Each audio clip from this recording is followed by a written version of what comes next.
everyone, back to regular programming, but we are by no means done with yesterday's cocks off, because giggly middle-aged male meteorologists think that's some funny shit. And there's other cocks off stories to tell later.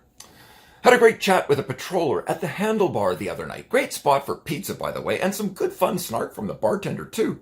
The chat got me thinking, so today a bit more about temperatures. But first, the picker, because looking at the steak is a fool's errand today.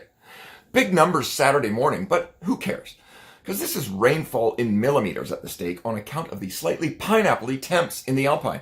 And not feeling so lazy, I changed the graph to reflect the sudden greening at the pig. Must be that poisonous plant food known as CO2 making everything green and lush. Thankfully, the blue line, the 3,000 meter temp, stays well below freezing. We'd be in deep caca if the blue line crept up to near zero, as it's wont to do in the type of sustained southerly flow we're suffering. Another reason to monitor the 3,000 meter temps is the smoothing away of diurnal, i.e. daily warming and cooling effects near the ground.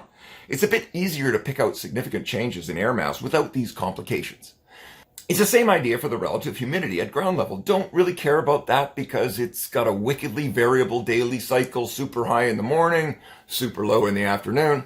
On the other hand, the dew point temperature at ground level doesn't vary much and thus provides more clues about the source and nature of the air. Silly sidebar.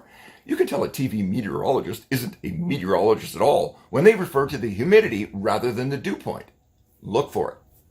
Anyway, here's how those diurnal effects manifest in the freezing level forecast. All these peaks and valleys are just noise, and that's why I don't show this graph very often. Here's the winds with a legend as requested. Thanks for that.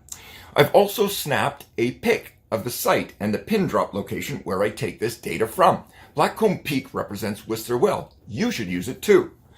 I've reduced the winds to one animation from today to tomorrow, so there's less chance you'll get seasick. We'll all be glad to see the rear end of this pattern. There are a few more waves to come through before the flow shifts to cooler westerly over the next 6 days.